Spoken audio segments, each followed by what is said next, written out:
meeting. We are on meeting number 18. Can you believe it? That's how many times we've been together. And I think knowing that history, I think demonstrates the good quality work that this team has churned out. So I'm grateful for everybody's time and perseverance. Our last council meeting was March 24th. And so that was about 3 months ago now. So it's been a little while since we've been together. So I'm happy to see faces and to know that we've got the time to connect and to update all of you with the work that we've been doing at the department and across the state of Michigan. So as you remember, the climate plan came out on April 21st. So we're going to spend some time up front here just doing a recap to get us all grounded. I know that folks spent a lot of time with that document when it came out, but I just wanted to just kind of ground us in that work in front of us. And what we're going to start up front with is what we usually do. So we're going to do attendance and adopt our agenda and our meeting minutes. I did want to mention before I jump into that, first off, we're going alphabetical order A to Z. So there's your warning for folks. But second off, we are also glad to be welcoming Kevin Kolazar from Dow. So he's replaced Mary after her retirement. And Kevin, you have big shoes to fill. I know you know this on many levels, but we were just really pleased to be working with Mary in the course of this work. And so we're very glad to welcome you to the council as well. So glad to have you here, and yeah, looking forward to you joining. Thank you for the opportunity. Happy to be here. Great. So we are going to go, let's see, we're going to do attendance first, and then we'll do the agenda and approval of the March minutes. So hopefully I gave a few more council members time to chime in, and we've got people on the line so we can do attendance. So again, we're going to start at the top of the alphabetical order. I think we're at, how are we doing? Yeah, we're gathering steam here quickly. All right, so I'm going to start with Director Eecbg, and I think I see Niles on for Director Eecbg. Yeah, good afternoon. I think it's just me today. Great, glad to have you. You know, you guys both end with an A, so that's perfect. It's been top. Very convenient in this roll call. Very convenient. Frank Beaver, I don't know if I've seen Frank yet. Frank, are you with us? All right, we're going to go over to Leo, Director Corbin, or maybe Judd Herzer. Do we have anybody from Leo? All right, I did not hear from them. Carrie Dugan? Present. Hello, lady. Hello. We're going to hop over to DNR. Do we have Director Eecbg or Scott Wickham from DNR? All right, moving to Treasury. I think I saw good Larry Stuckelberg standing in for the treasurer, I suspect. I am here. Great, thanks, Larry. Jim Harrison on my screen. Circle takes the square. I am here. Good afternoon, everyone. Great, thanks, Jim. Heading over to DHHS now, Director Hertaler, Megan Groen. Good afternoon. That's a great wall color. Whew. Thank you. Like it. Okay. Consumers, Brandon Hoffmeister. Brandon, I didn't see anything from Brandon. Nope, we don't have Brandon. Okay, Marnice Jackson. Marnice with us? We're a little lighter attended today, folks. Kevin, hit you on the alphabetical order. He's here. Thank you. Kevin is with me in Con Hall. So just so you know, we are very service oriented from the state of Michigan perspective. So if you need a place to join our meetings, we'd love to have you here too. Hopefully we'll be in person in September. Director McDowell, or I think we've got Laura Dowd from MDARD. Yep, Laura Dowd sitting in for Director McDowell. Thanks, Laura. Phyllis Meadows. Phyllis, did I see your face? Yes, you did. I'm here. Great. Nice to hear your voice. All right, over to MEDC. Do we have Director Quentin Messer or Steve Bacall? You here? Steve. Hey, Steve. And then over to U of M. Do we have Professor Overpeck? Peck, are you with us today? I got to see Peck in person a couple weeks ago. It was great. I think he might be out of town, Lisa. Okay. Thanks, Carrie. Tanya Pozlowski. Good afternoon, everybody. I will apologize ahead of time that I will need to drop off at 2 o'clock today. Thanks for being here. Oh, there's Brandon. Brandon, I saw you for a hot second. Brandon's here. I joined. Sorry to be late. No worries. Phil Roos. I'm here. Hi, everybody. I do not think we have chairman scripts. Do we have anybody from MPSC? I know Dan's at a meeting. All right, I don't see anybody from MPSC. Sam Stolper. Hi, Director Clark. Hi, everybody. Great. Good to see you. Good to see you too. Ron Vogelweed. Do we have Ron? And do we have Cynthia Williams? Cynthia's on, and I do have to drop off at 2 as well. Thanks. Okay. Thank you, Cynthia. Okie dokie. So we are going to first adopt the agenda and then do the meeting minutes from March 24th, which you should have received about a week ago on the 16th. So what we've got for an agenda today, as I mentioned earlier, is a recap of the My Healthy Climate Plan. And then Corey from Office of Climate and Energy is going to give you an update on our implementation work and solicit some feedback from all of you as we're structuring the action teams. So I don't want to take too much of his thunder. He'll talk that all through. And then we'll go around the room and see if we have folks with updates from council members. I think Doug's going to help us with that. And then we have a presentation from Department of Energy on the IIJA investments, so the Infrastructure Investment and Jobs Act. I know there's been a lot of questions about how these things dovetail together. And so we've asked for some specialist help from DOE to give you a presentation on that. And then we'll get to next steps and adjournment at the end. So if I could I have a motion and second on the agenda? So Motion. support. Support. Great, thank you. Any discussion on today's agenda? Okay, all in favor, say aye. Hi. Any opposed? Okay, we got the agenda in front of us. So let's do meeting minutes from the March 24th meeting. So Kimber sent these around the June 16th, excuse me. So just first, let's go put them in front of us and then we can see if we've got any comments on them. So can I have a motion and a second on the meeting minutes? Tanya moves. Second. Second. Jim supports. Great. Any discussion on the meeting minutes? Any notes you've got or improvements we could do? All right, all in favor, say aye. Hi. I, Any opposed? Great, thank you. All right, that is our upfront business. So Corey, we're already ahead of schedule. Look at that.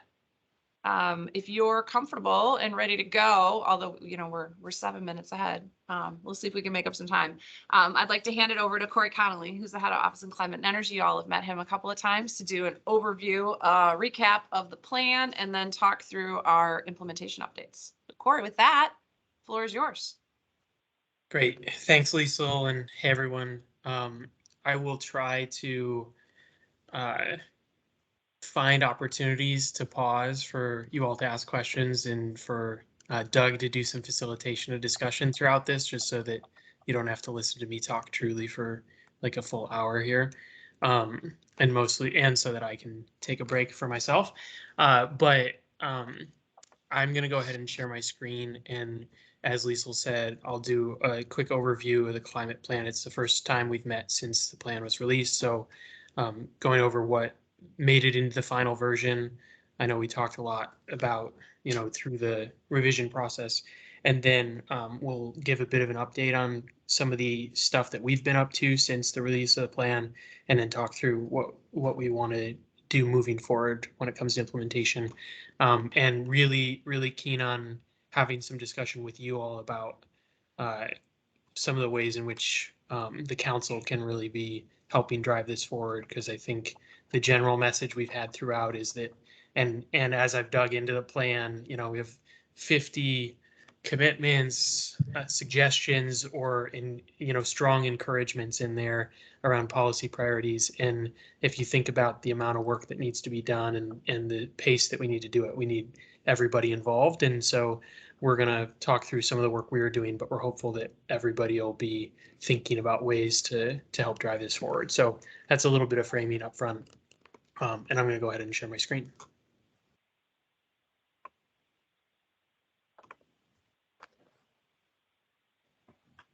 Can you all see me or see the screen? Great. All right. So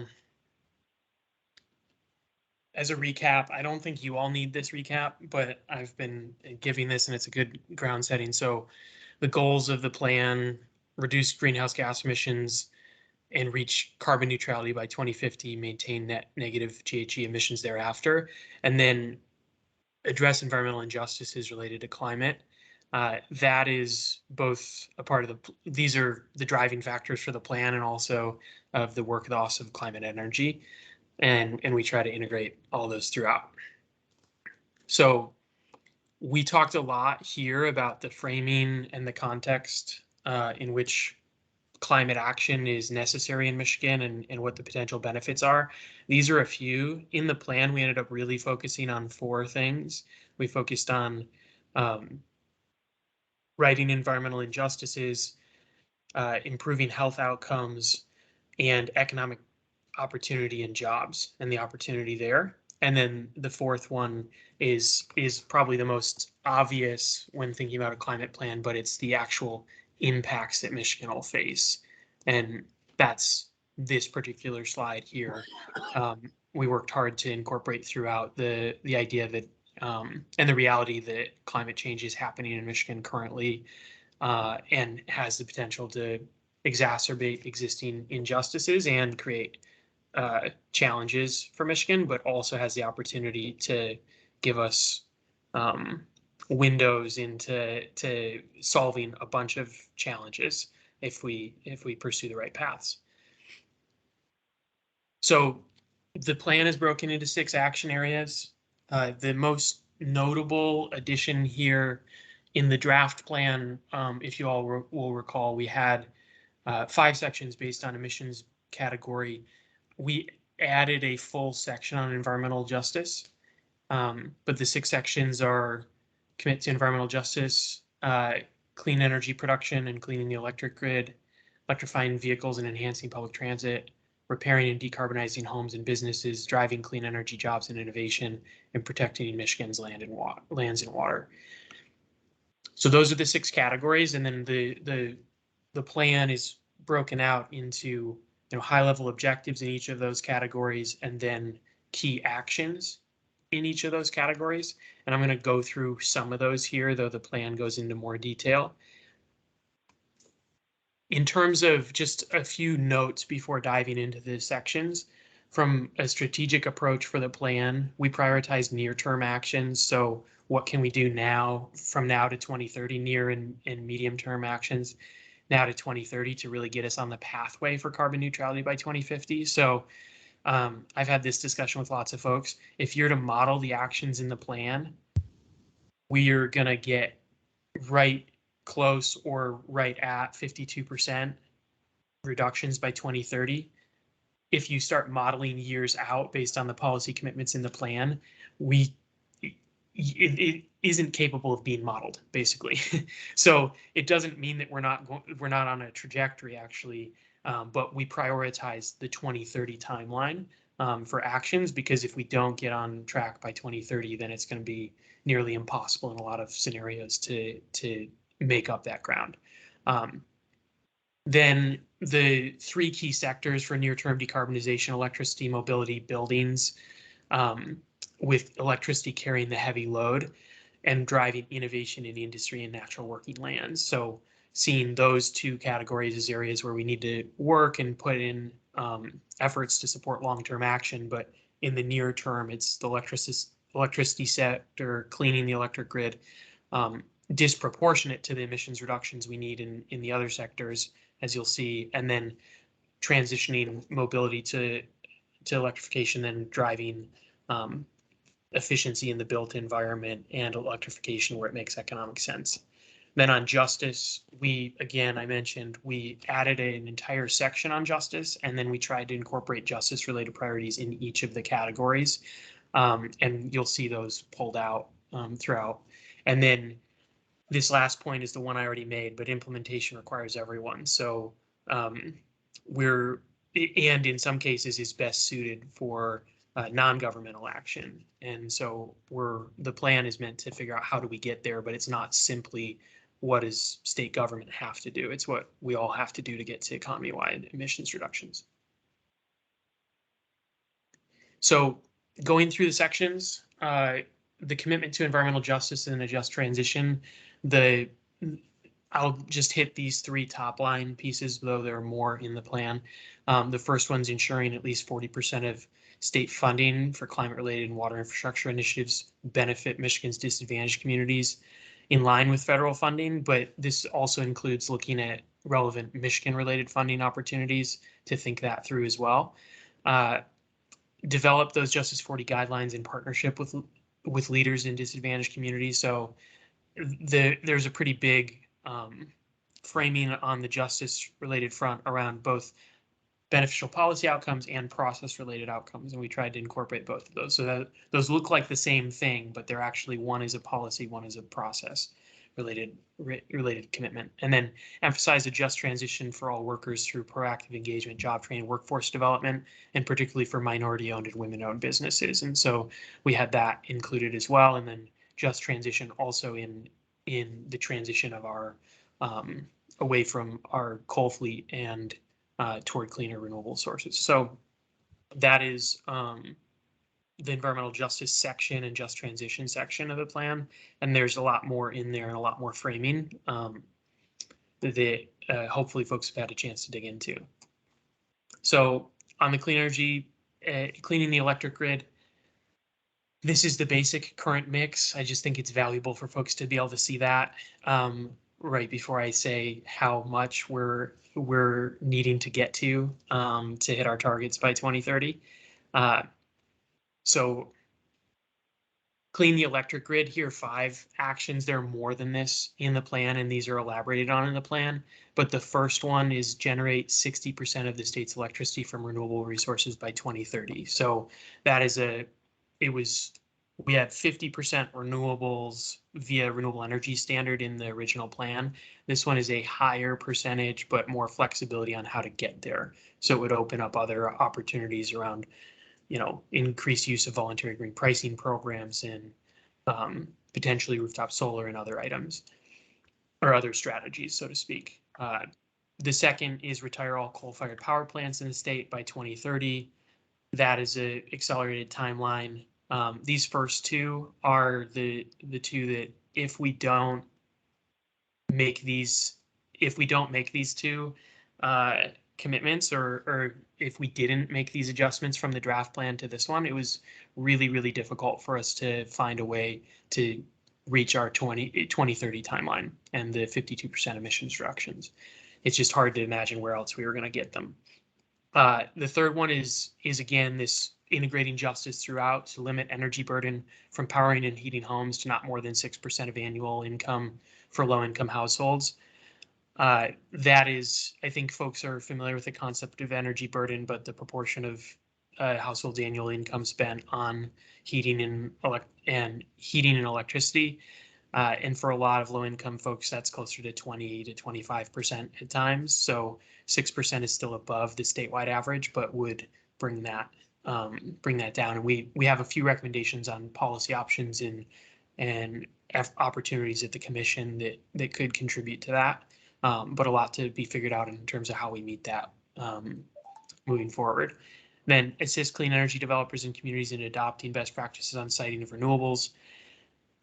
This one keeps me up at night, honestly, everyone. Like if you look at the pace, the 60% renewables by 2030. If we can't cite them, we can't do that. So it really is a big priority, and it's difficult because we don't hold all the power on that, not even close to it. So that is a big one, and we're going to need kind of all hands on deck on that one in particular. And I'll talk more about that in a second. And then adopt a statewide energy storage target of 2,500 megawatts by 2030. There are broader, longer timelines around storage and targets around storage, but this is meant to help think through some of the resource adequacy constraints that we might see as we start to transition. So that's clean the electric grid, electrifying vehicles and enhancing public transit. I think everyone here who's attending understands the case to be made here in terms of driving forward on electric vehicles and the challenges inherent in terms of model availability, charging infrastructure, and the just general pace of turnover of the broader economy-wide fleet. So electrify vehicles and increase public transit. The first one is build the infrastructure necessary to support 2 million electric vehicles on the road by 2030. We're working on that through our Charge Up Michigan program, through the NEVI, the National Electric Vehicle Initiative funding opportunities through IIJA, a variety of other things, but that is kind of the foundational piece. Increase access to clean transportation, including public transit, by 15% each year. And that opportunity around public transit, obviously, from a carbon perspective, is more valuable. Shorter term, near-term investments are more valuable as we're displacing more internal combustion engine vehicles in the near term. So we wanted to make sure that we included public transit. Create and fund incentive programs for purchase of electric vehicles and at-home charging stations. That's already something that we're working on. It's been included in the governor's budget. And then adopt a clean fuel standard. That one is a call for, that's a legislative change, and that's one that's that's an example of one that's falls outside of what we can do alone in terms of getting a clean fuel standard. But seeing that as a key opportunity I use vehicle way too much in general, and then when I use it on transportation slides, it gets ridiculous. So that is a great strategy or tactic or thing that we can employ to help drive EV purchases and cleaning of the vehicle fleet in the state. So repairing and decarbonizing homes is the next of those top 3 priority areas that I mentioned. And the great thing here is that repairing and decarbonizing homes and businesses is actually also just great for Michiganders. It saves money. It also improves quality of living. And it helps, oftentimes, depending on how we prioritize, can help us reach the communities that need upgrades the most. So there are a lot of aligned interests there. In this category, our top line goal was reducing emissions by 17% by 2030. I think this is really relevant. If you think about, we need to get to 52% emissions reductions by 2030. And this 17% is relatively ambitious, you can see that there's a big delta there. That's why we need the electricity sector to pull more than its weight, because it's going to be harder to decarbonize some of these other sectors on that timeline, just with turnover rate of buildings and the ability for us to retrofit at scale. Increase investments in repairing and improving buildings to reduce costs for working families and small businesses. This is sort of what I've been saying to people is kind of like a whole homes approach, thinking about every intervention we have into a home around repairing homes, lead pipes, asbestos removal, what have you, that actually we need to fundamentally think about those as climate investments as well, because they build the case and the foundation for us to be able to do the weatherization, the efficiency, the building electrification, then the renewables. And I think we're running into a lot of issues around workforce shortages in this space, but also around deferrals of some of the communities and households that need it the most are deferred out of weatherization programs because they don't have some of these indoor air quality things figured out, or don't have a sufficient roof to be able to move forward with. And then energy waste reduction standards, at least 2% annual electric energy efficiency savings for electric utilities, restoring for munis and co-ops, and then increasing energy waste reduction for natural gas utilities to 1.5%. So those are some of the big high-level policy items in those sections. I recognize I'm eating up all of the extra time Liesl gave me for this update, so I'm going to try and move it along a bit here. But the next 2 sections are much more focused on innovation and making sure that we identify proactive strategies to leverage these sectors into the future, but not necessarily the bulk of what we're looking at between now and 2030, though we still have to keep working on it. So in the innovation and industry sector, The top line pieces here was driving innovation through coordination and economies of scale around industry. And we're already seeing that as something that we're pursuing through IIJA opportunities, triple Michigan's recycling rate, cut food waste in half by 2030, and then establish buy clean policies. And that's one that we've heard a lot of interest around and hope that the private sector will be able to help us think that one through. And then this final category, protecting Michigan lands and water. As a general frame, this section is both, we need to maintain what we have in order to make sure we don't have more work to do in terms of our carbon sinks in the state. And we want to try and figure out how to grow those carbon sinks as much as possible. So protect 30% of Michigan's land and water by 2030, leverage innovative strategies to support climate smart agriculture and drive innovation in the agriculture space, and then preservation of treaty rights across climate mitigation strategies. This is one that came up a lot in some of our feedback, and making sure that when we're thinking about land use in general, whether it's in the natural working lands and conservation and protection of lands, or whether it's in citing of renewables or otherwise, that we take into consideration and ensure that we're not infringing on treaty rights that already exist. So that's those are the major sections and the highlights in terms of policy. I'm gonna actually go back because we're not gonna go right to implementation. I want to pause and see if anyone has points of clarification, recognizing that we are, or questions. So that would be open to our team at Eagle or to anybody asking questions, but noting that when it comes to figuring out implementation, we're going to talk about that next. So this would be more, are there questions about what's in the plan? Again, just use the raise your hand function. Again, this is for the council members only that are on the meeting call. There was one question about whether the slides will be available, and Director Clark says yes. So I assume those will get sent out after the meeting's over. Any other clarifying questions for Corey on this as he takes a drink before he gets into his next long discussion here? Anybody? Okay.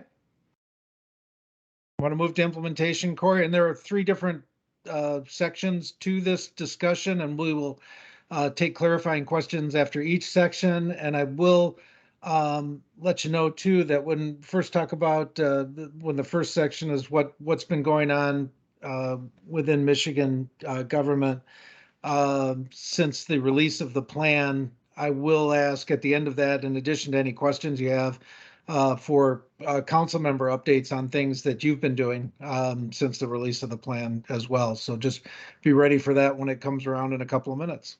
Corey? Yeah, thanks, Doug. And I'm an obnoxious presenter in this way that I didn't give you, as I was putting together the slides, I think I lumped the 2 first sections together.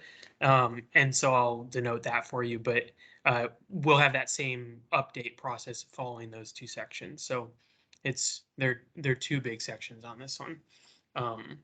And that's just by virtue of me changing my mind via drafting. So thanks, Doug. So implementation update. This is just what I want to cover. So some of our internal Eagle efforts are efforts on tracking and metrics, federal funding as a tactic, external partner collaboration and updates there, some of our updates on communications, and then examples of progress in some of those action areas we talked about, and ongoing efforts. And then the final section, this is the one that we'll get to after taking further input, is the Climate Council and action teams, and kind of how we're proposing to move forward and what the action teams would look like. So I'll try and get through these relatively quickly so that we can have some robust discussion, but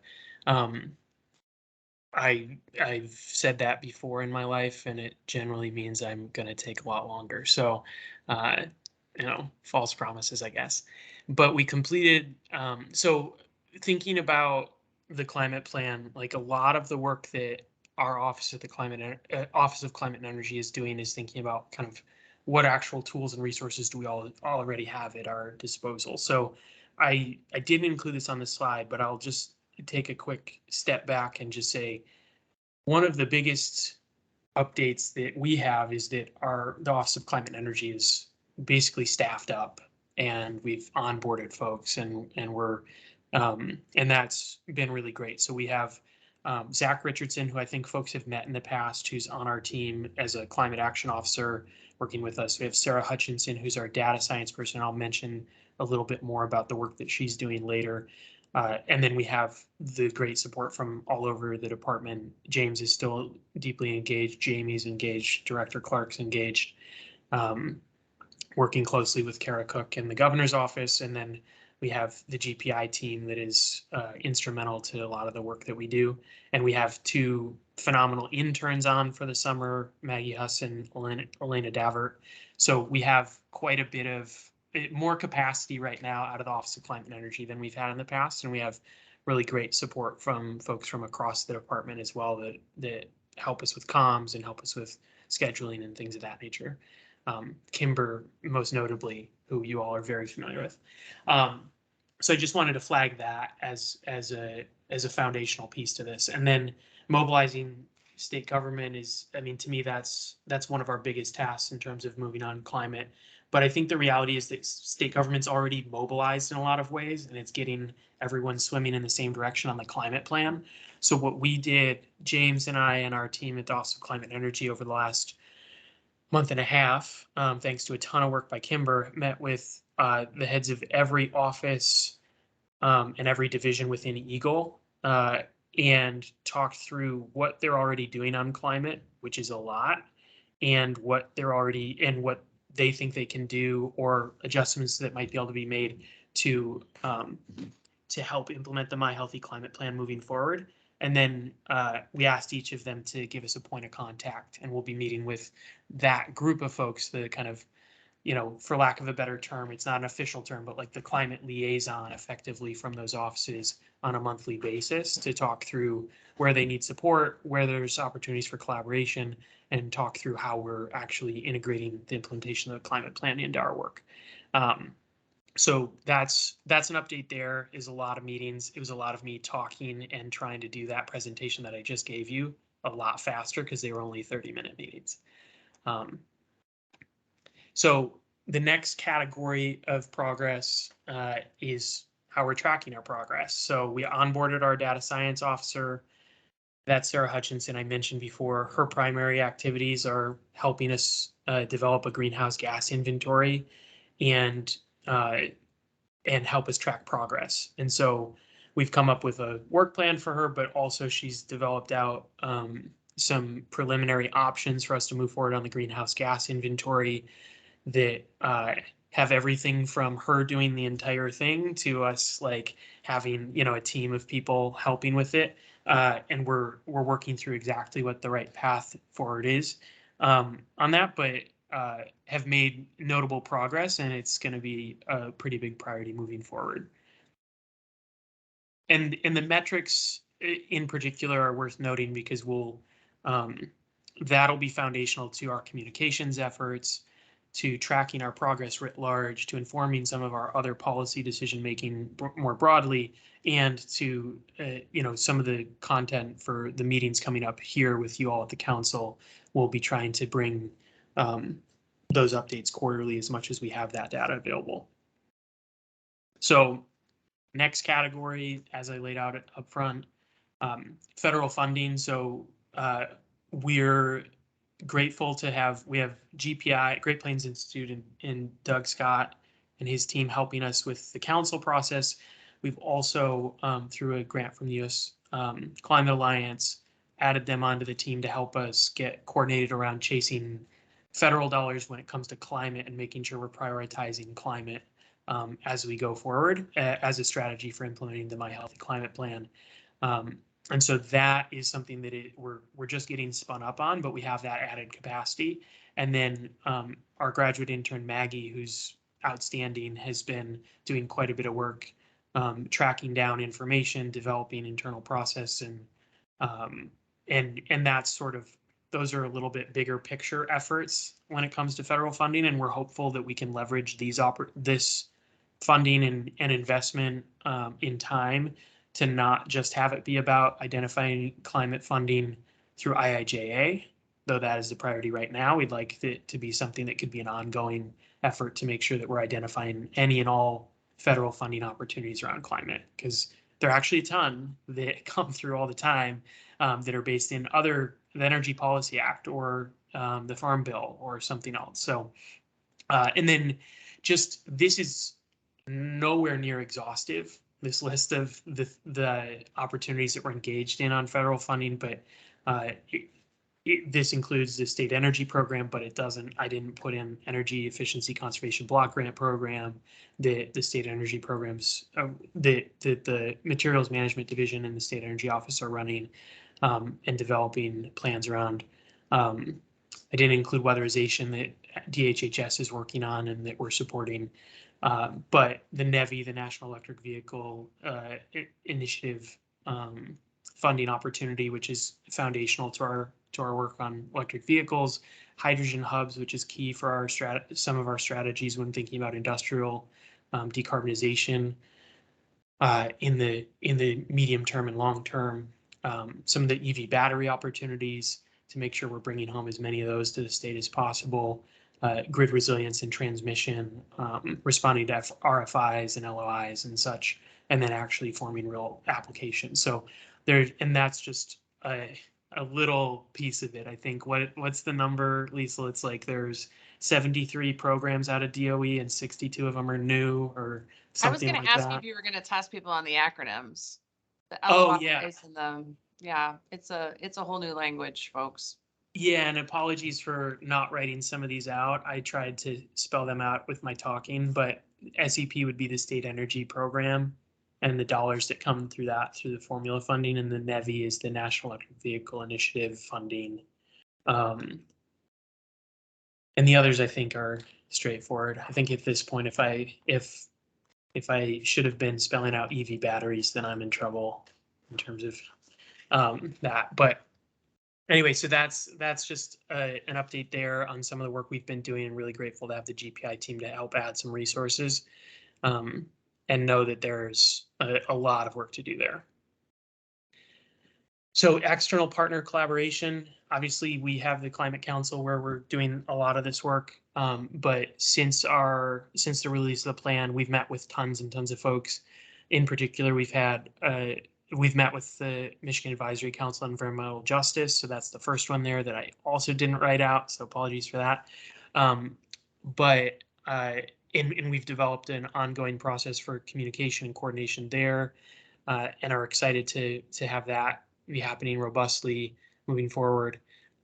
We've met with tribal government leaders to talk through the plan and present the plan, and then talk through how they'd like to be engaged on implementation moving forward.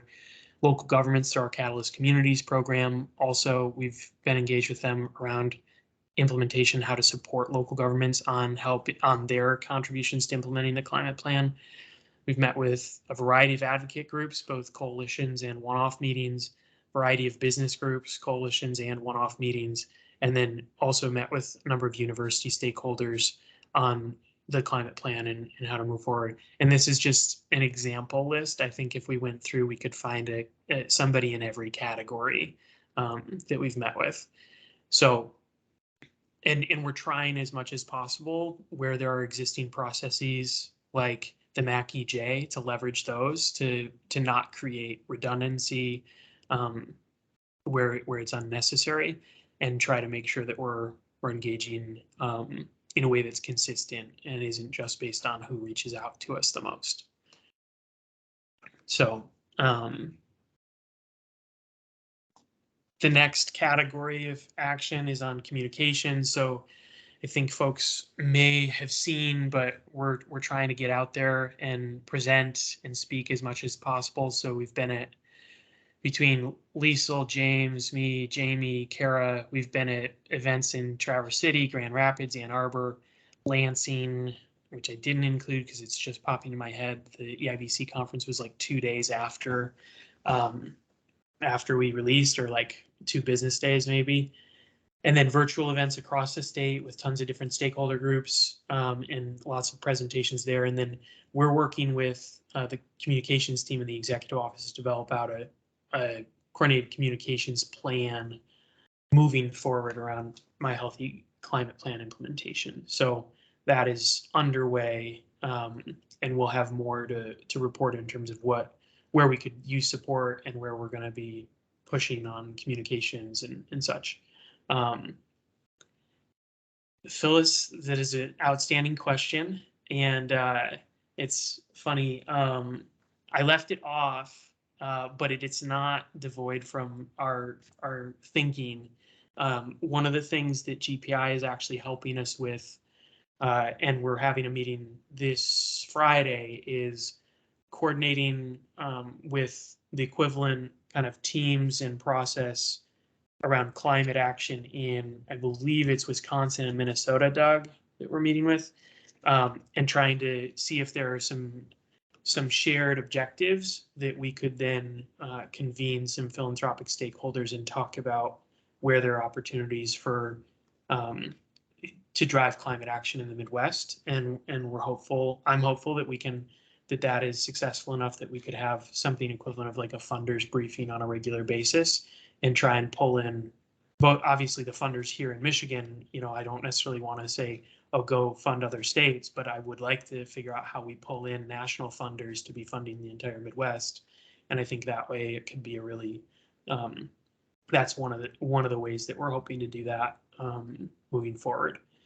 But we're meeting with those other states and figuring out what that path is. So we don't have it exactly set up yet, but would love to collaborate with you on that and think through how we could do that. And if there's a more Michigan specific effort that we wanted to undertake where we're pulling together Michigan funders, that would be outstanding too. Like that could be a really awesome upshot. And that's a great point as well. So then this is the section that turned into just one slide that I talked about before, Doug, and then we can go to sort of round robin updates. But it's just example progress around some of the action areas. So we're going to talk about action teams and some of the ways we're prioritizing activities, but I don't want folks to think that we're not like everything is a priority. It's like you look at all of the actions and they all need to happen. They all need to happen all at once.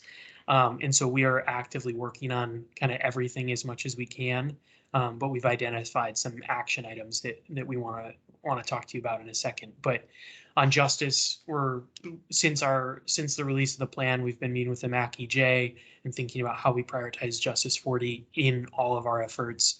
On the renewables, we're starting to think through what it looks like to convene stakeholders on that subject to drive forward, and have included renewables funding in our budget, in the governor's budget priorities.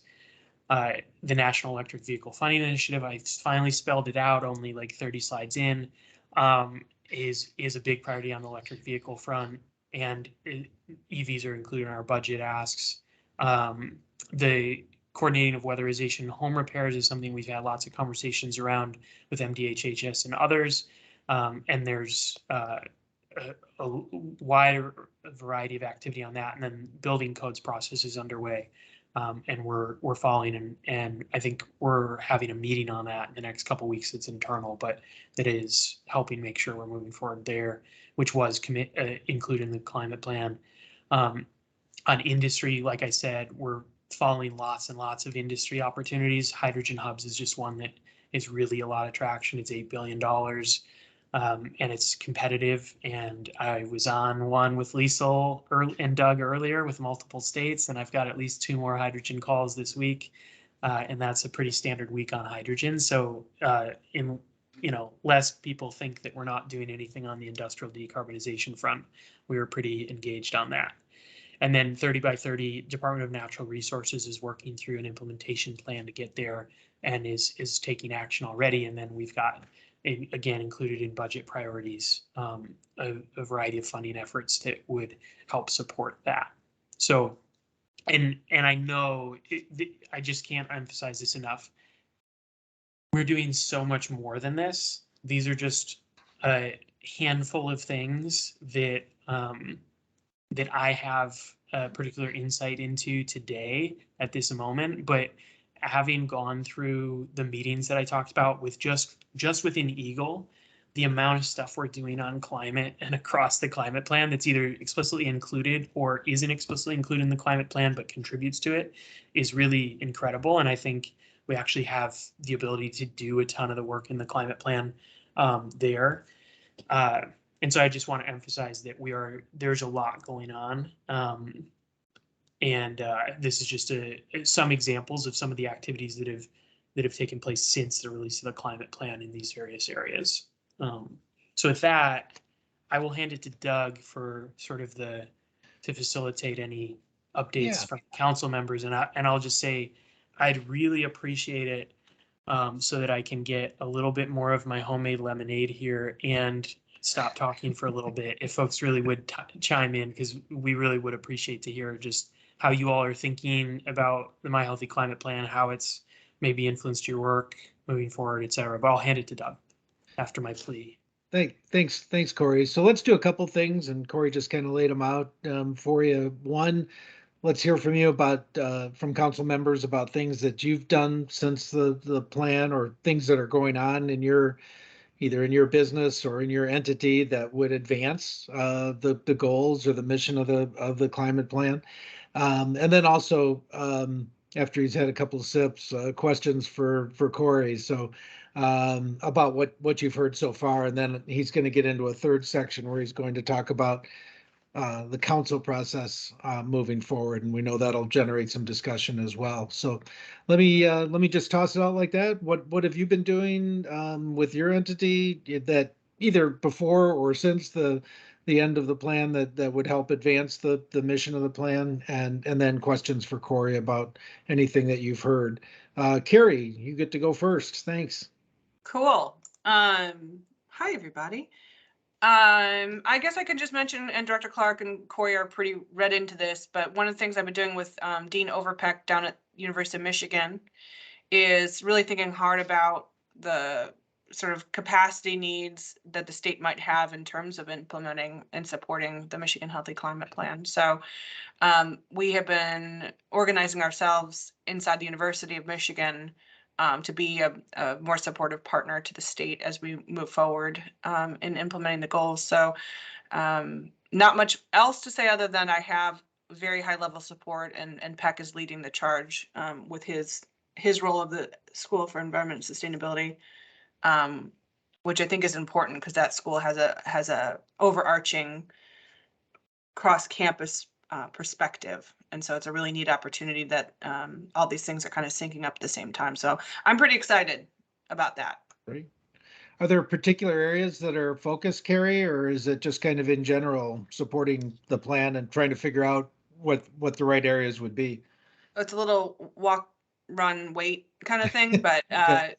I will tell you that, what Corey had in the slides around sort of communicating with the state, throughout the state, about sort of the benefit for communities to be engaged in the sort of new clean energy economy, if you will.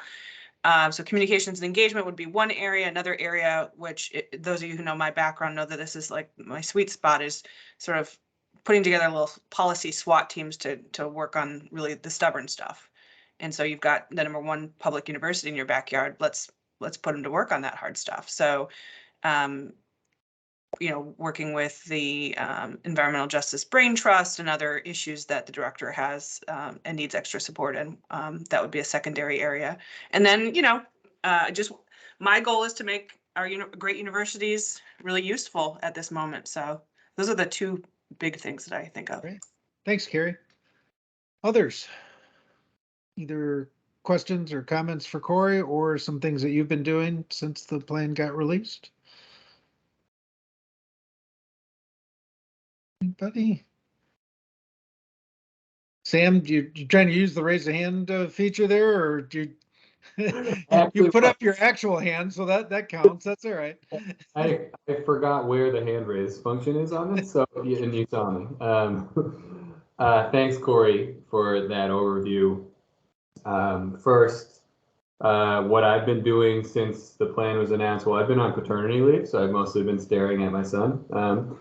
I guess it's worth mentioning that Corey and others, many others, have helped me see the importance of the siting, renewable siting issue, and how serious a constraint that is. Among other things, I work with a PhD student who is focused on renewables, especially access for low-income folks, and also siting and attitudes around it. And so I know he's already involved in some work to that effect, and I'm going to be advising or helping weigh in on that, but I anticipate doing a lot more thought about that, maybe even working with others at U of M on that in collaboration with Eagle. Maybe there will be an opportunity for me to be helpful in that way. On the presentation and the plan, I mean, it all sounds great to me. There's not a shortage of priorities. They're all good, I think. Sometimes they're competing, which is challenging, but doesn't mean you don't try to negotiate those. I think I don't feel like I have much to say in terms of advisory at the moment. I feel like where I can be hopefully useful is when we zero in on specific policy spaces or topical areas where I feel like I've read a lot about what environmental and energy and climate economics has to say about these policies, and care a lot about justice. And I hope that I can use that expertise to help when we talk about, for instance, the economic considerations related to pricing electricity and meeting the energy burden target is just one that I've always been interested in and stands out to me. And I've done related work on water rates, and there's a lot of overlap. So it's those sorts of conversations that are zero in on more specific policy areas that I'm excited to have. That's it. Thanks, Sam. Appreciate it. Cynthia had to jump off, but she said they launched the all-electric F-150, so that's pretty cool. Phil, you're next, and then Phyllis. Okay, thanks, Doug. I don't have pressing updates on my end. I just make a couple comments. Really pleased with how the plan came together. I thought it really ended up having a lot of ambition to it. I mean, I think I said that earlier, but it was nice to review it again and hear your narration, Corey, and just really happy about that. I think something that's been on my mind is state government capacity and making sure you guys have all the muscle you need. And I'm not sure what I can do about that, but I appreciated Carrie's comments about folks at U of M. Some of our business council members may have resources. I think the advocacy community, and I'm happy to plug in anywhere we need, but and just so I was pleased to hear just that you're all staffed up, your report on that, Corey. I think that's really encouraging because even though state government isn't doing all this, that's what's going to kind of mobilize everybody else. So let us as council members know where we can help. And then I just had maybe a question for Corey that maybe leads into the next section. You've been deep into the plan and figuring out how to organize implementation. I'd just be curious your perspective on the couple things that look like they're the biggest lift in the plan. And I'm sure you've got those at the top of your head. You alluded to citing of renewables. It's kind of a linchpin to so many other things, but just might be great for us to have some visibility to that. And I'm sure you've addressed that in the implementation groups that you're going to talk about. But yeah, if you're up for it, I'd love to hear. What keeps you up at night? Yeah, well, I already shared one, but it looks like we've got a nice queue here, so I'll hold on my response and give it a little bit of thought, but I'm happy to share that. But I don't want to dive in too deep at the moment. Cool. Okay. Thanks, Phil. Phyllis? Yeah, thank you. Thank you. I first have to certainly congratulate Sam on his new little baby boy. And thank you, Corey. Your presentations, both of them were very, very, very helpful. I just wanted to just a few thoughts. First, happy to see that the thinking that's gone around the critical partners who need to be involved. I think the state taking a leadership role is important, but recognizing that to get to where we want to get to in this short time, it's not only going to be more people, but more people in a strategic way. So how do those various sectors come together and who sort of organizes those, the zeal that might be committed to this in a way that it yields the impact. So that's the thing that probably would keep me up at night if I were in your shoes. The one that I would offer is, as a partner besides philanthropy, is local public health and local governmental public health. And while they're traditionally not, separated and sometimes have environmental health departments, really getting to those local level entities and what role they play, I think is going to be important to do. So I hope that there's an audience for them. A couple of things in terms of Kresge. One is, many of you know we've been funding our environmental health team. Our environment team has been funding in climate resilience and adaptation space for quite a while, at least 10 years. And then recently, in the last year or so, we've been having conversations across the foundation regarding, we're calling it, how can we all join in, regardless of the funding area, whether it's health, whether it's education, how can we do more of an all-in on climate change? So that's a discussion we're still having. It's not where probably it needs to be. But what I've done internally is shared the plan around, because I think it is a good primer for our thinking, and hope that, in the next several months, the next quarter or so, we'll have a clear sense of some of those cross-sector investments that we might be able to make in the state, not just nationally, but in the state. I shared with Megan and others a site visit that I did with the environment team as part in the health team in Detroit. And certainly pleased that you recognize the impacts on climate in communities like Detroit, and there are others, Flint, Grand Rapids, and in our rural communities. The climate impacts have been sort of disproportionate for a number of poor people in Michigan. And so that site visit for me in Detroit was really enlightening, because what we were seeing was the impacts of climate with flooding.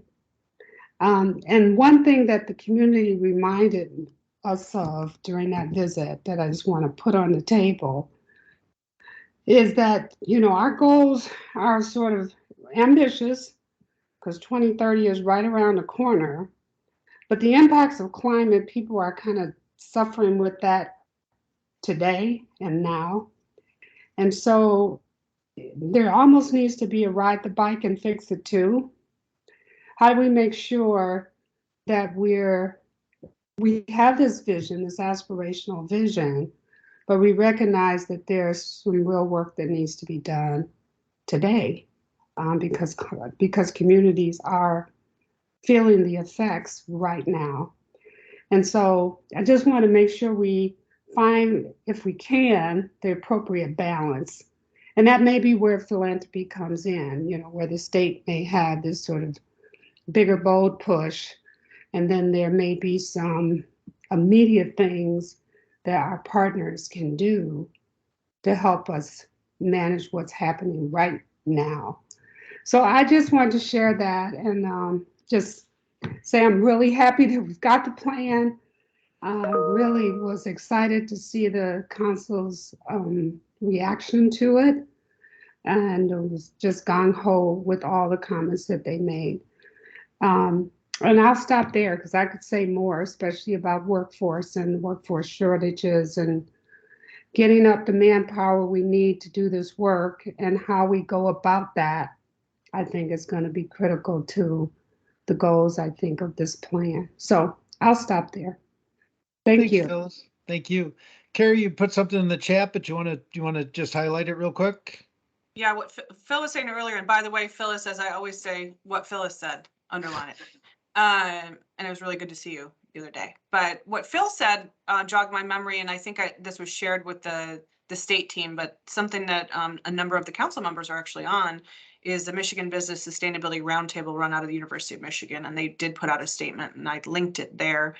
So that was one thing, and I'll just say the other thing I was going to say why I had my hand back up was a couple of things I've been working on, Doug. In the Midwest, I'm really trying to work with some other partners. Some of you know the Argonne National Lab is in Chicagoland. It's one of the 17 Department of Energy labs. They're very interested in the energy storage ecosystem in the Midwest and really finding a way to lift that up. So I'll flag that for anyone who is interested in that space. And then the other thing is something, Phyllis, I talked to Wendy Jackson at Kresge about in the context of this plan, which is there are an awful lot of people from Detroit and Michigan, the expat network, that really, really care about this great state. And a number of my former colleagues from sort of the Obama-Biden White House who would move back, but for they have, families and jobs and so on, but are looking for ways to contribute and support things like this plan and its implementation. And so I'm flagging that for this whole group because I love this cohort of expats and I've been trying to keep them engaged and informed. But let's give them something to do. They have an interest. And these are some folks we should be really proud of to call Michiganders. So I don't want to limit our implementation to just the folks in the state, but the people who care, and perhaps even the people who vacation here, they're Michiganders too. All right, going on mute. Thanks, Carrie. Brandon. Yeah, thanks, Doug. Well, I'm a Michigander and I vacation here, so most of my dollars Points. stay here. But agree, Carrie, the more hands, the better. So a couple things just for awareness. I'll be brief. We are continuing to work through our clean energy plan on our electricity business, and so we did. Oh my gosh, I think it was last month, or maybe it's been 6 weeks now. We reached a settlement with most of the interested stakeholders, so customer groups, environmental groups, business customers, Michigan Public Service Commission staff, the Attorney General, on a go-forward plan for our electricity decarbonization efforts. So that plan would have us out of coal by 2025, and by that time, we would have about a 60% reduction from our electricity. So really fundamental enabling piece of the statewide decarbonization plan. So that settlement was reached. There were a couple parties that objected to it, and so it still needs to go through a commission approval. And so once that is given to us, which we expect sometime soon, maybe even this week, if the commission approves it, we'll be able to go forward with that plan. So excited about that. That took a lot of effort to get everybody together on this plan for the best plan for Michigan. As Corey said, it's one thing to have a plan, but then implementing the plan is a whole nother thing. So the renewable siting is another thing that has risen in the last 6 months on my radar screen as a public policy challenge that could be a potential hurdle for our clean energy transition aspirations. So my team is doing a lot of work working with a variety of stakeholders, including some on this call, to educate local communities, local residents about the benefits of siting renewable energy projects in their areas. But we still run into a lot of headwinds and a lot of opposition. And I naively thought it would be easier to site solar than wind. And even solar has been highly controversial when it comes to local zoning approvals. So that remains a bit of a headwind that my team and I are really leaning into to try to almost run a campaign to educate folks on the benefits that these projects can have, both for the state, for the planet, and for their local communities. And then we continue to be very focused on EVs. We have our own programs. We're rolling out a fleet program to really make it easy for fleet owners to make the transition to electric and understand the infrastructure and the cost benefit and all that. We're excited to work with fleet owners on pursuing some of the federal infrastructure money. I'd really love to bring as much of that competitive electrification money home to Michigan as possible. So we're very focused on that, working with partners. Also very focused on economic development, sort of a clean energy jobs aspect of maintaining the electric vehicle manufacturing capacity in Michigan. I know many of us on this call, the MEDC and others, have been very engaged in that. There's a lot of decisions being made in the auto supply chain in the next 12 months that are going to have decades-long impacts on our economy. And so making sure that we have competitively placed, reliable, and clean electricity, because a lot of folks want access to renewables, is a really important piece of competing for the big battery manufacturing plants and even some other related industries like semiconductors. So I've been spending, and my team's been spending, a lot of time in conversations with the MEDC and others on trying to bring those projects to Michigan. Great. Thanks, Brendan. We'll take Jim's comments and then we'll turn it back to Corey to take the third part of his presentation. So Jim, go ahead. Yeah, Doug, thank you very much. And first, Sam, congratulations as well on your new son. That's fantastic. Corey, thanks for the update. It's really enlightening. A couple of things that I've been working on that I think that there is some significant overlap.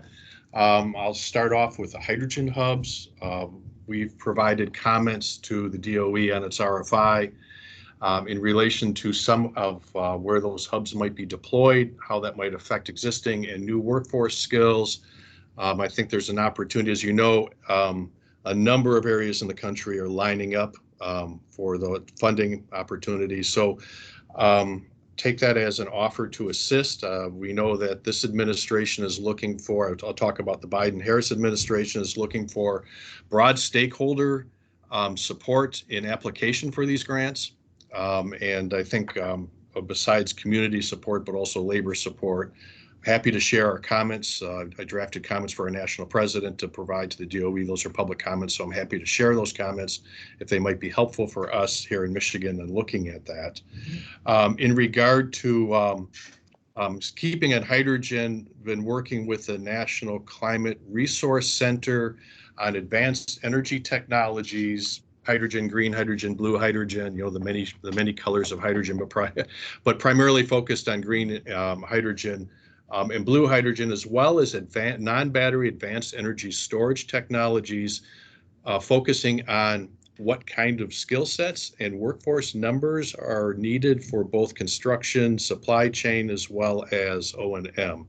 So I think there's an area of overlap there in which can work with a number of partners in the state here, as well as Eagle on those issues. I've had, Corey, as you know, we've had a discussion on renewable citing. We are an interested advocate in helping on the ground on that. And Brandon and I have had some conversation about that as well. So that's an area in which we're happy to provide assistance on. We've also provided comments on the RFI on DOE's transmission facilitation project. We think we're particular in what the impacts are on existing assets, generation assets, and what the freeing up the queue might do to change energy mixes and things like that. So I think there's an area that transmission and grid resilience, I think, is an area that we've been working on. I've been working on it. So an opportunity to combine efforts in that so we can make sure Michigan is a leader in those areas as well. And lastly, before turning it over, I've been working with, the MIREV grant is housed over in Wynn. been working with Workforce Development Institute, which is one of the stakeholders under that multi-partner grant on workforce development on EV infrastructure and EV build out, so that we can begin looking at what kind of workforce needs are and skill sets, and then how we might begin to develop pipelines for that. So just a couple areas in which I've been working since the publication of the plan, and areas in which we might have further collaboration on. Thanks, Jim. I know I'd like to see the comments on the hydrogen, so feel free to send those around. That'd be great. Thanks. Okay, Corey, back to you, and then we'll have time for more comments and questions. So go right ahead.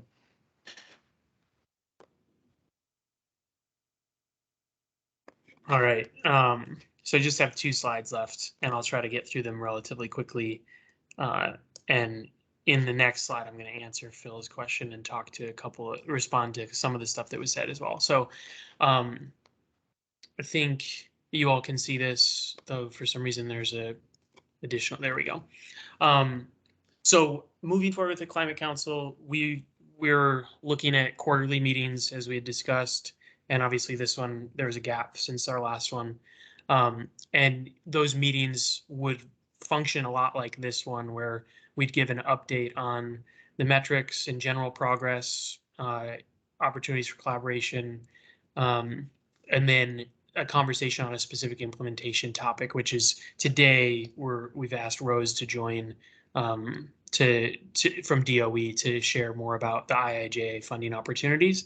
And then we're working out exactly how this cadence would work, but we're trying to increase coordination with the Michigan Advisory Council on Environmental Justice. And Regina and I are talking about exactly what a regular update, kind of going both directions, looks like, to make sure we're on the same page.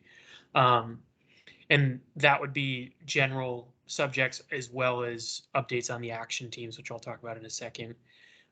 We have an annual report that we will have to produce, and we're basically going to start working on that now as we start thinking through tracking metrics and thinking through our implementation strategies that we've talked about today, just so that we're ready to provide that. But I'd imagine we'll need feedback on that as we get closer. The action teams, we have 5 action teams we propose, organized based on the things that keep me up at night, things that I think are really challenging for folks for state government to do alone, and or places where we really could use just some added capacity, and we think we could really have some great implementation partnerships. So I'll walk through those 5 in a second.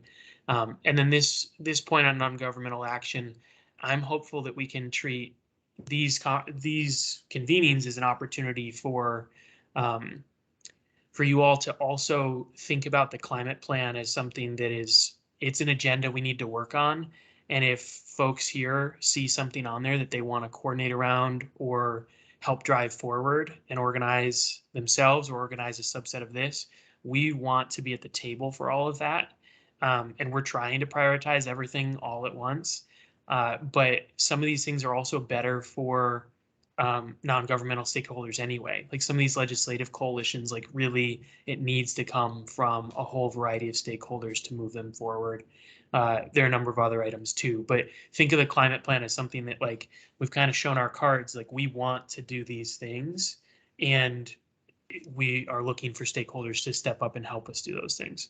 So I just wanted to flag that as like a augment to the action teams I'm going to talk about. And then as a follow-up to the action team conversation, we're going to circulate a survey that'll help kind of poll folks' interests and capacity and resources they can provide to help on implementation and areas of particular interest for folks.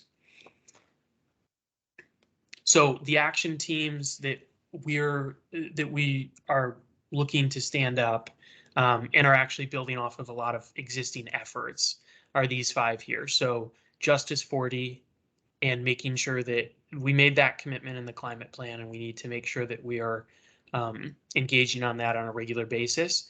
And the idea here is not that we would set up an action team that would define this across all of state government, across every funding opportunity.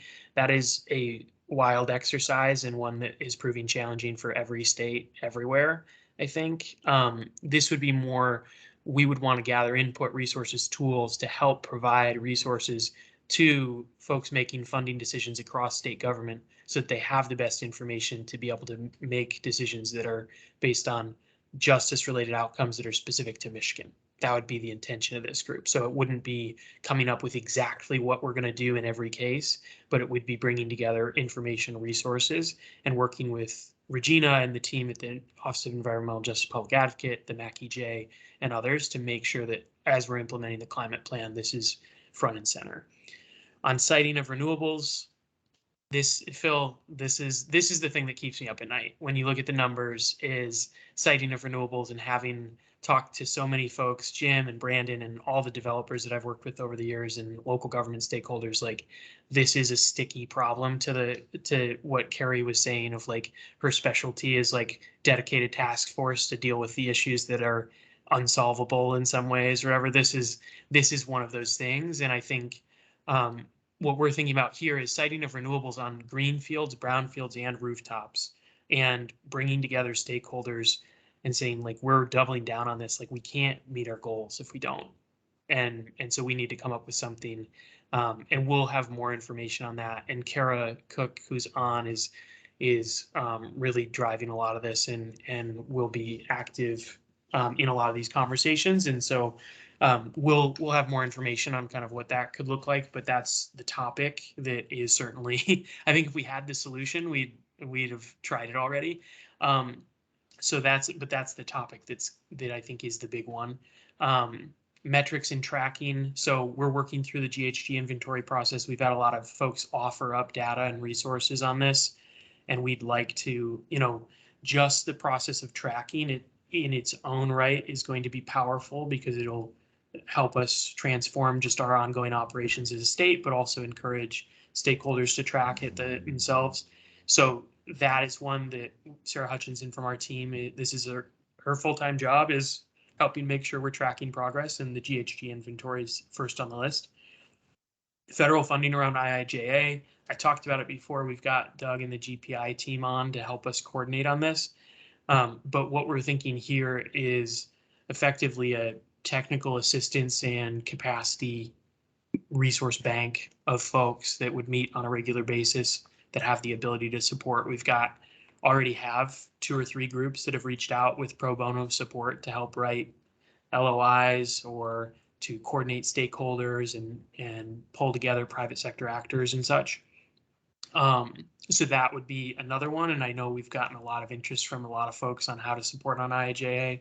There's a ton of philanthropic funding that's flowed on that. And so we'd like to try and leverage that. And then the last one is coordinated efficiency and weatherization funding. This is another one that keeps me up at night. And this is another one, Carrie, that it's a sticky problem that I actually think is solvable, but it's the dealing with the home deferrals, dealing with the workforce shortages, and trying to make sure that we're thinking about this kind of whole homes approach of, we want to get efficiency and weatherization funding out the door. To do so, we actually need to make sure that we're syncing up with home repair programs, lead pipe programs, asbestos programs, healthy home programs, so to speak.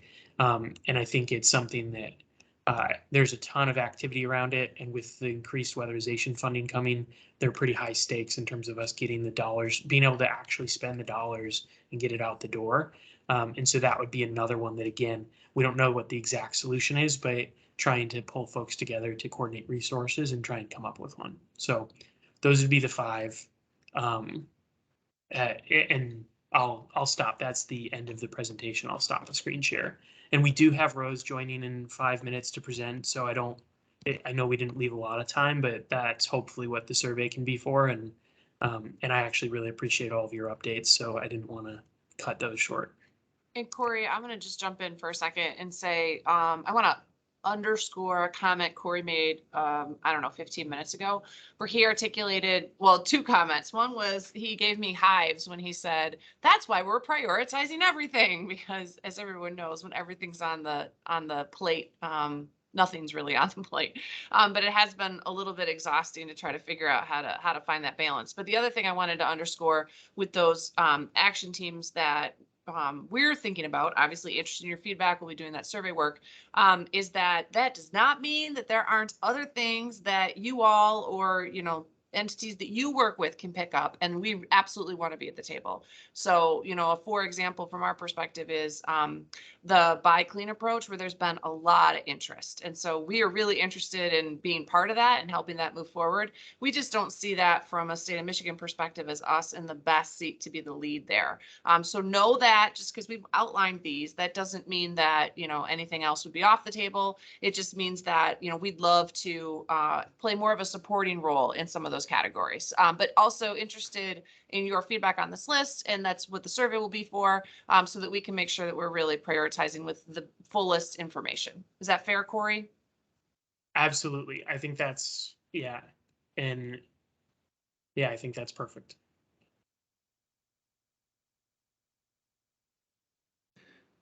Okay, we've got, as Corey said, we've got a couple minutes for questions or comments on what Corey laid out in the last section there. And I'm checking to make sure to see if Rose is actually on. So if people, I guess I'll add one comment, Doug, and obviously folks should just chime in. But these aren't necessarily like we're implementing a plan that's to get us to carbon neutrality by 2050. A lot of these action teams are things that we think we need to do right now. We will have the opportunity to have additional action teams created or stood up after or in parallel. But in terms of our capacity and where we think that we have the best opportunity for success and where we think things are critical, this is what we've identified. But I just wanted to flag that too, that ideally if we solve renewable citing next month, and get it all figured out, Brandon, When we then solve we it. can just, yeah, exactly. But when we get that all solved and figured out, then there's a big list of things that we went over today that we need to do next. So I don't want folks to think that this is like also our prioritization across time, so to speak. if you get that one settled next month, we're going to send you to Congress to see if you can get their differences all worked out. Quite a reward, Doug. Any thoughts or comments?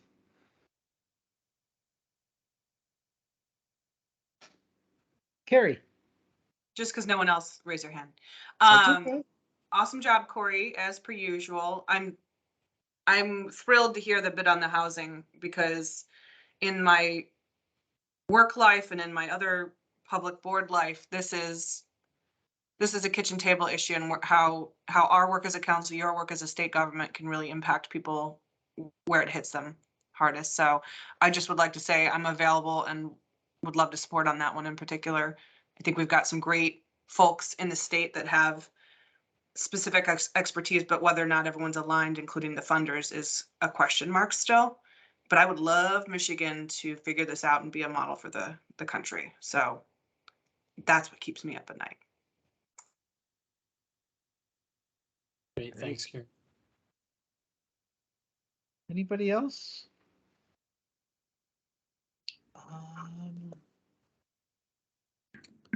I started to make a joke about all the sleepless nights we're having, but I'm hoping that we'll gain better sleep soon.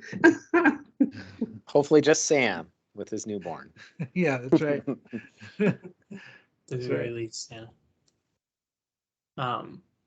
And I'll just say I'm really grateful for the active conversation here, and it's really exciting and uplifting, I think, for me and our team to hear what you all are doing and that we're not just operating in a vacuum. And it's been really, really heartening to see that, the release of the plan, it hasn't been something that's just sat on the shelf, like to hear that folks are actually taking and looking at it and using it as a tool to help drive prioritization is really wonderful.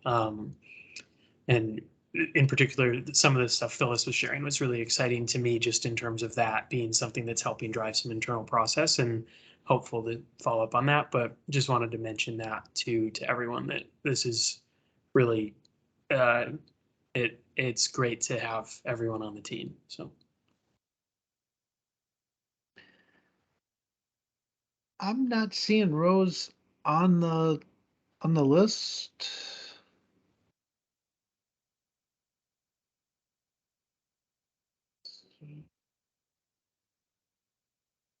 I'll shoot her a quick text if you want.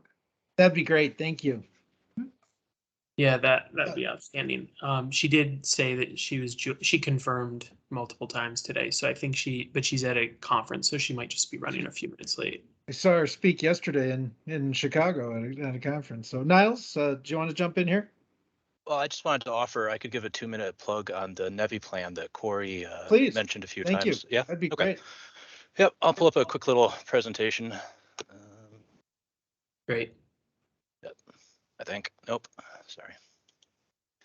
Okay, yeah, so as Corey mentioned, myself, Judd Herzer, and Robert Jackson from Leo, Eagle, and MDOT are working on the development of the NEVI plan to help us reach the goal for the electric vehicle deployment.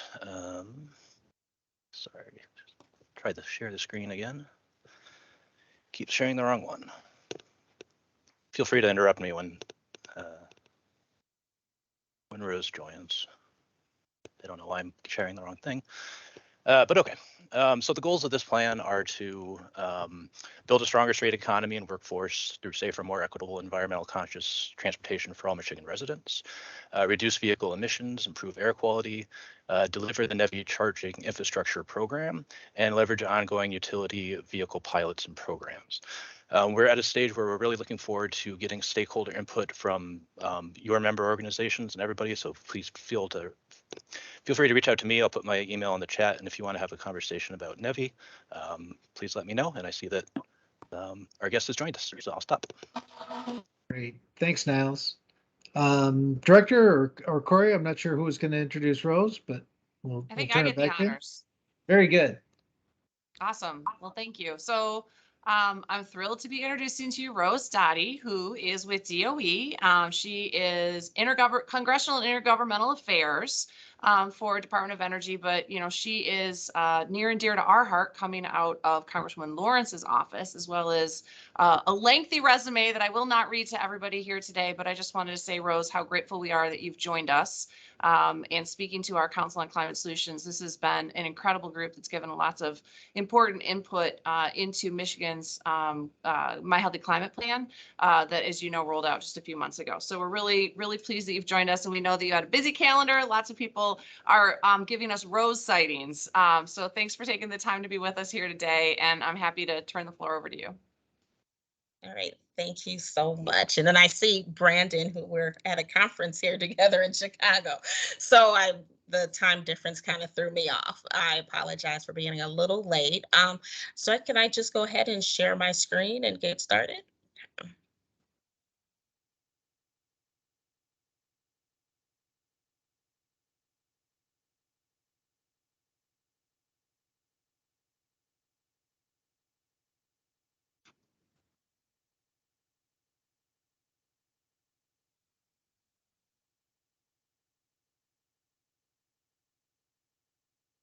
This is where I usually fill the downtime with bad dad jokes. All right, Rose's slides are here. You're safe.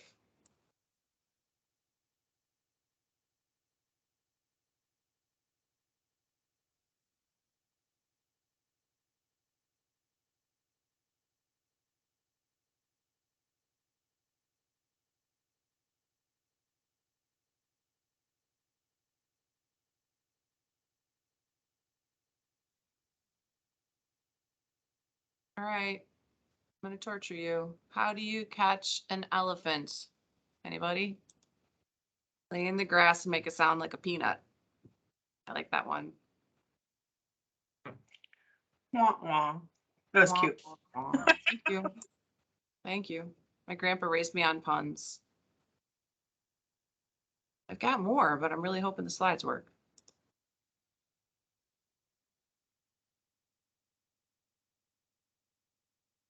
My team's sick of hearing that one. All right, we're suffering technical difficulties, folks. Okay, Lisa, we got time for another one. Got time for another one. Okay, why does the Norwegian Navy have barcodes on it? So you can Scandinavian.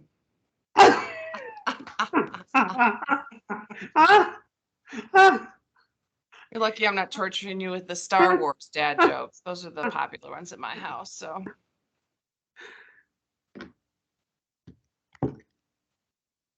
We good, Corey? You look concerned. We're not good yet. Did we lose your guest altogether? I think we might have.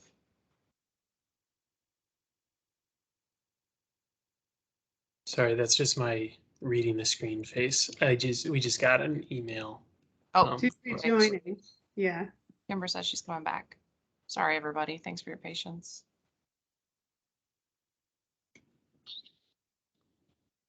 Okay. There's Rose. Okay, Hey. very good. Rose, I told a few dad jokes. I warmed them up for you. They're ready to go.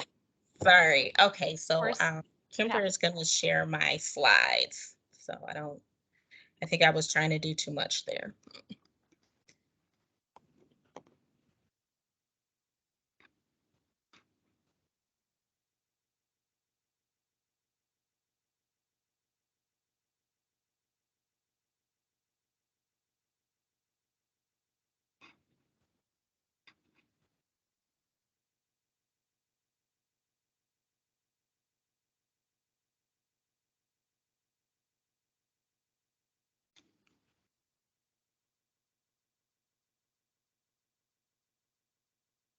Is it just me? Can other people see the slides, or is I because it can't just see looks like slides. I Okay. can tell Kimber's sharing, but I don't have slides yet.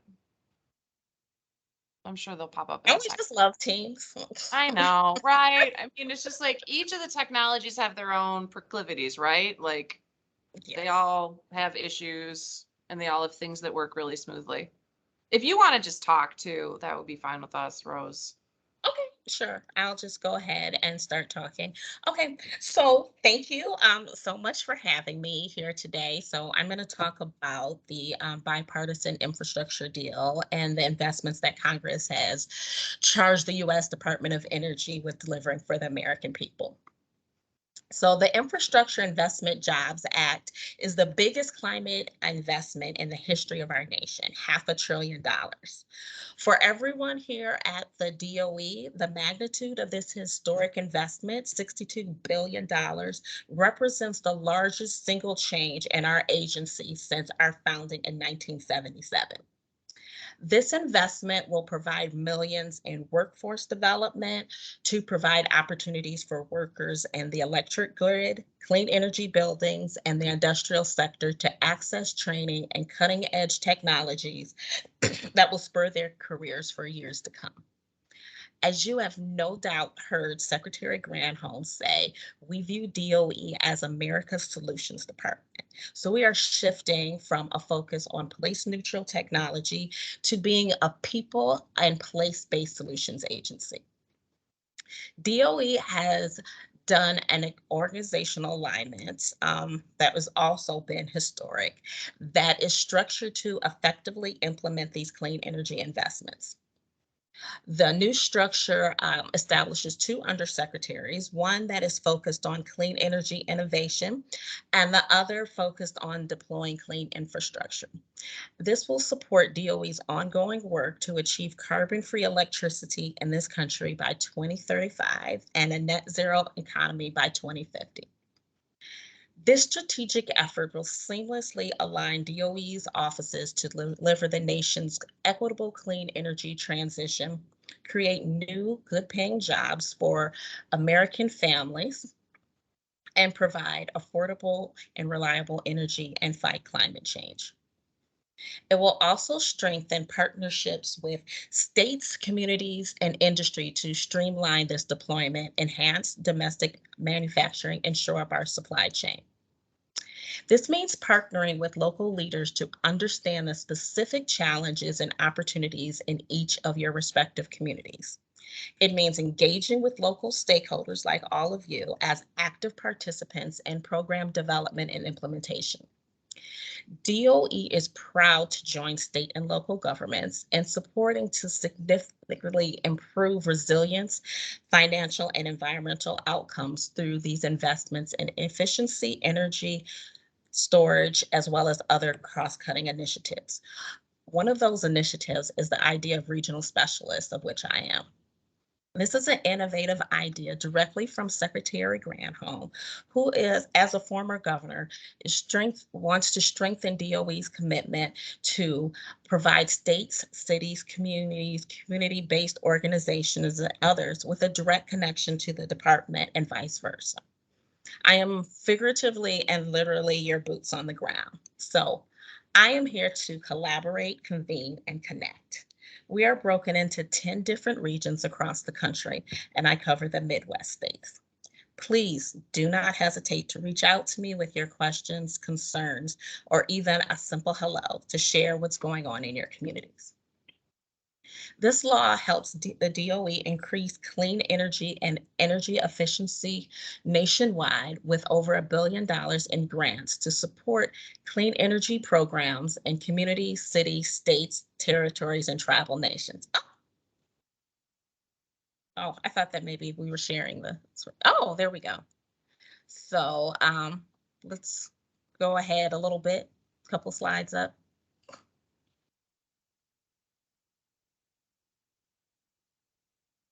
Next.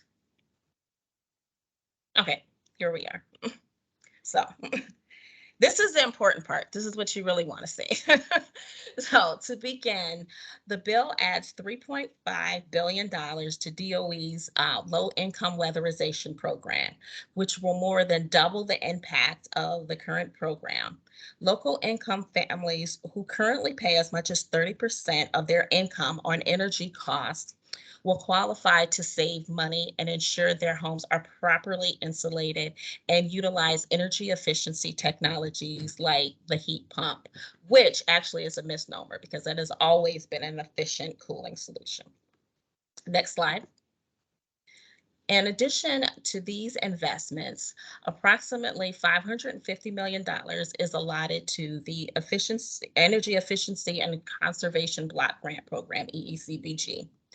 EECBG was established as the Energy Independence and Security Act of 2007. So it stipulates that entities are eligible for EECBG and the distribution of appropriated funds to them. And last November, IIJA added a new eligibility activity area under EECBG to include programs for financing, purchasing, and installing energy efficiency, renewable energy, and zero emission transportation. Our Weatherization and Intergovernmental Programs Office will administer the EECBG. DOE will allocate up to 98% of the total appropriation via formula grants.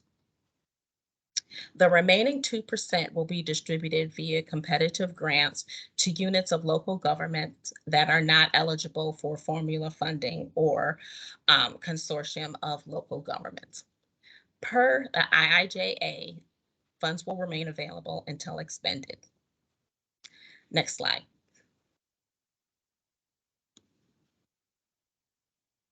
The deal will also help improve the air our kids and teachers breathe through $500 million funding for more efficient and renewable powered school buildings. Next slide. And finally noting the $500 million invested through the state energy program. And I'd like to take a minute to stress the importance of the state energy offices and how they direct planning and implementation of clean energy investments and can serve as conduits for connecting local governments to resources and technical assistance. Many state energy offices across the country have leveraged the SEP competitive awards in recent years to pursue innovative energy projects. Can you go to the next slide, please?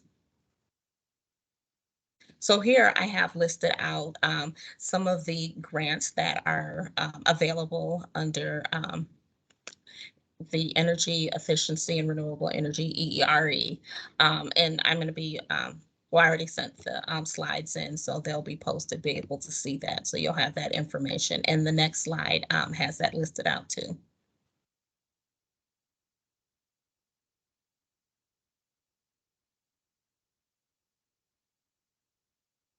Can you go to the next slide?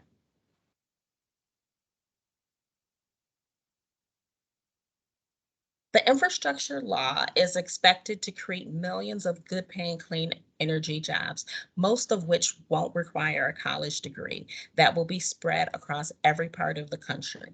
Investments in clean energy technology supply chains will allow us to make the energy technologies of the future, like the next generation of batteries for low and zero emissions cars, trucks, and buses right here at home.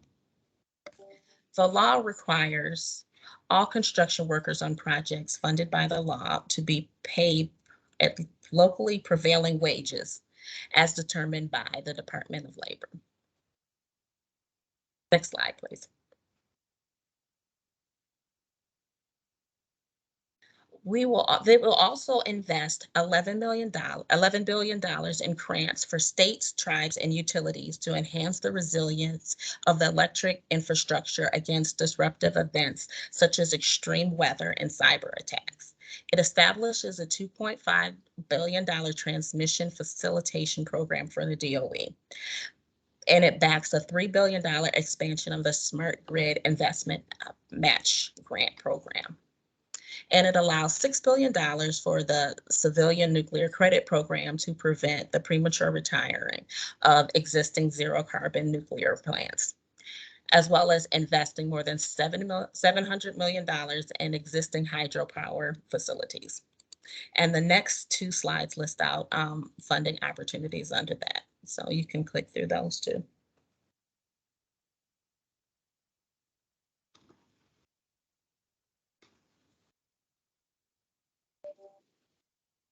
Rose, how long do you want me to pause on this one? No, you can keep going. Because it just lists us out, so you'll have that information.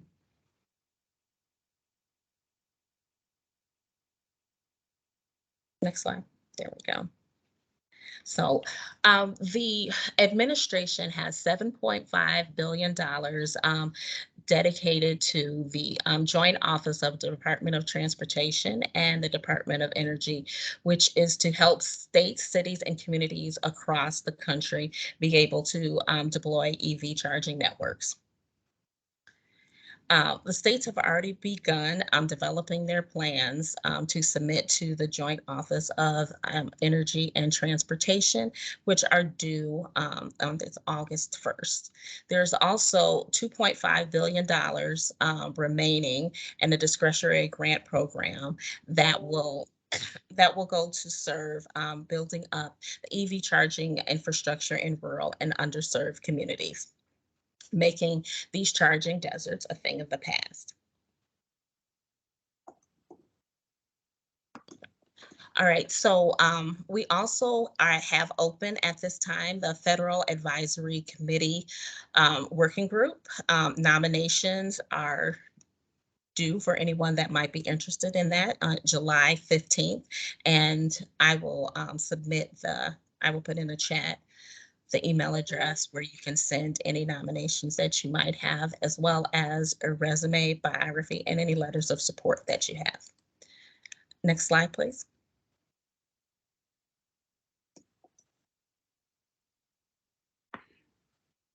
So these are the bill provisions for sustainable transportation. Next slide, please.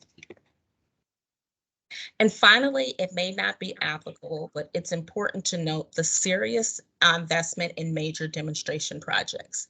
These are for clean energy technologies that have been proven in the lab and during a pilot phase, but need to be proven at scale and actually in cities and with stakeholders to essentially split the technology and market risk the shares and cost of building these first examples. Demonstrations for clean energy projects in particular areas such as rural, frontline, and economically hard-hit communities. These are places that have heard about the clean energy revolution and has the opportunity to change them. And once we can demonstrate how they actually work, it can be replicated in like communities across the country. Next slide, please. So this once in a generation legislative effort to rebuild the country's infrastructure is a long-term spending solutions for our country. The majority of programs in this law will operate over a 5 to 10-year time horizon to provide states and cities the sustained support that they need to deliver transformative projects for their community. Some of the funding is formula and will be able to move more quickly, while other funding will need to be competitively awarded. So these programs are going to be operating on different timelines. Still, DOE has continued to roll out funding to states and is on track to roll out around half of the $60 billion Congress appropriated to the agency in this fiscal year. Next slide, please. So Justice 40, which is a Biden-Harris initiative, says that 40% of overall benefits of certain federal investments must flow to disadvantaged communities. So you have to say, what is a disadvantaged community? So we had to work backwards to first define that and to define what DOE investments will be covered by Justice 40, and then how we will measure and track the benefits of J40 investments. Our recently confirmed director of our Economic and Diversity Department, Dr. Shalonda Baker, and her team have developed a working definition for DACs that use 36 indicators across social vulnerabilities, environmental hazards, fossil dependence, and energy dependence. The ED team is defining and measuring J40 investments by following policy priorities that will decrease energy burden and environmental exposure in disadvantaged communities, and increase the clean energy job pipeline and job training for individuals from disadvantaged communities, and increase the clean energy minority and disadvantaged enterprises, and increase parity in clean energy technology access and adoption in disadvantaged communities. Next slide, please.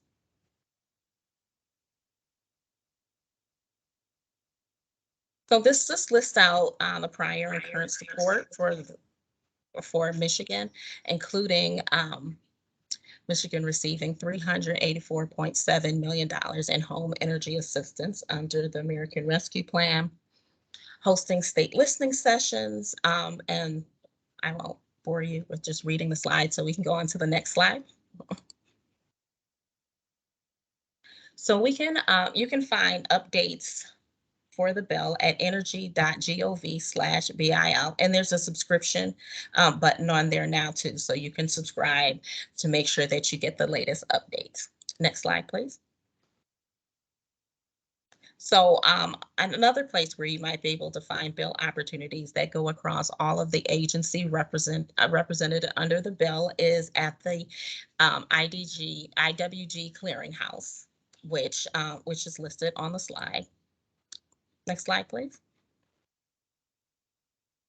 And that is the end of my presentation. Thank you for putting up with all of my technical difficulties, as well as allowing me the opportunity to speak. Thank you, Rose. We do have a few minutes if you're willing to entertain any questions. Sure, I will take any questions you may have. Council members, anybody? Phyllis, go right ahead. Thank you, Doug. And thank you, Rose, for that presentation detailed. I want your slides and I want your narrative notes. You just whipped through that with amazing detail. I had a couple of quick questions, and I hope they're quick. And one is about water. And could you just maybe in a brief way sort of key in, because I saw the energy work, the infrastructure work. I didn't see as much on water at a quick glance. Are there some highlights that you can share about what will be available in this region around water and clean water? Sure. Thank you, Dr. Meadows. It's good to see you again. So most of the opportunities that are focused on water are coming out of the EPA, which is why I don't have a lot of visibility into them. But what I can do is pull up that information and send it over to you. And Rose, I can jump in for a hot second, if that'd be helpful. So, what I can share is that EPA has allocated through their state revolving fund, through their SRF programs, dollars for the states. And of the money currently appropriated, so that's gone through the Michigan legislature in the spring, I guess it was like late May, the legislature passed and the governor signed 1.9 billion of investment through the SRF structure to Michigan. And just to kind of wrap your head around that, it is 15 times the yearly budget for water infrastructure in the state. Now, I also don't want to have anyone leave this meeting with the impression that that's enough money. The need for Michigan on a yearly basis is around 800 million of investment for the state. So even that 1.9 billion is not going to, for example, take care of all of our problems, replace all lead service lines, et cetera. But it is a really, really important influx at this point for the state. So anyway, Rose, that's a quick update. I'm sure there's more information you all would know of through the federal networking with EPA, but that's just kind of how it looks from the Eagle seat. Thank you. Thank you.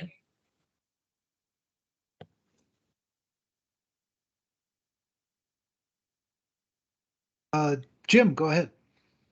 Yeah, and Dr. Meadows, I can add just a little bit more detail about the relation to workforce development out of EPA. EPA has an existing grant program that allocates money for workforce development for water and wastewater workers. And that funding has been appropriated up to $25 million. And there is a aging issue within the water sector of workers working on water treatment, water distribution, and wastewater. So the in relation, and their nonprofits can apply for that. My understanding is that the notice for grant opportunities are coming out either in Q3 or Q4 this year for next year. So a little bit additional in relation to like workforce development, because I know that's an area in which you concentrate on as well. Thanks, Jim. Any other thoughts or questions for Rose?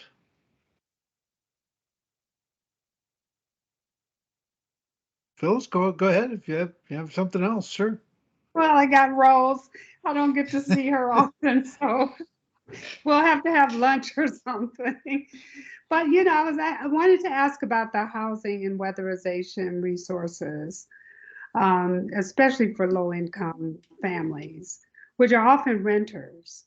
And I was wondering, had any conversations come up around that, because you're counting on those folks who rent to low-income families to be willing and savvy enough to take advantage of the resources that might be offered. And I was just wondering, had there been any reconciliation or conversation about that feature and how it often sometimes interferes with resources getting to the people who need to get to it? They're just not in a position to apply. Yeah, that is, that is a really good point. And we wind up giving our the Eecbg funds to the states through the weatherization programs. So the state has to come up with the plan and identify how they're going to submit that out. There has been instances where renters in some states can apply for the program. However, again, that's really a state level decision. Thanks, Rose. Rose, thanks so much for being with us. We really appreciate it and appreciate the presentation. Thanks again. Director or Corey, I'll turn it back to you for last steps. I think I get to take it away from here. So I'm just going to Okay. add my kudos to Rose. Rose, thank you so much for joining us. And also to Corey for carrying a lot of agenda today, which I really appreciate all the work that he's been doing. And I think you can see that well reflected in the discussions we had here today. I should mention too, I was thinking about how much energy is tied up in the movement of water. So one of the other aspects to Phyllis's fabulous question about water and energy are so, so linked as we think about it, not only from a climate impact, but also from, just the pure energy that's involved in moving water around. So a really important point as we think about all of these programs and how they further our climate goals overall. So our next meeting is September 27th. So it feels like a long way away, but I think it's going to be here tomorrow, based on like what my summer looks like, maybe yours too. We are going to try to see if we can figure out a way to do it in person. So look forward to that, and hope that we're able to pull it off.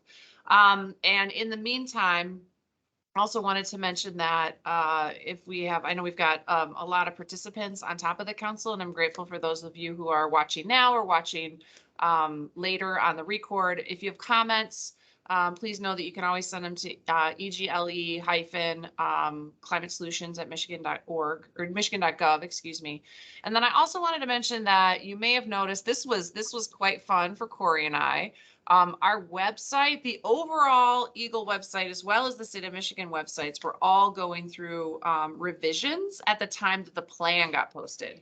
And so I just wanted to let you know, this was quite entertaining on the back end, but for all of you, I want to make sure you know that it's michigan.gov/climate and energy in order to get you to the right place, to get to the plan and to get to that site. So I just wanted to mention that. And Rose has her hand up, so I'll give her the last word. Thank you, Director. I forgot to mention that we will be having a community benefits agreement webinar this Friday. And this is in response to the to so many of our applicants reaching out to say, like, we have no idea what to do with this community benefit agreement, and especially for the battery FOIA that's open. So if I can, I will just put the registration link in the chat. So if anyone is interested in registering and attending, and if you can't attend, it will be recorded and we can send it out to anyone that would like it afterwards.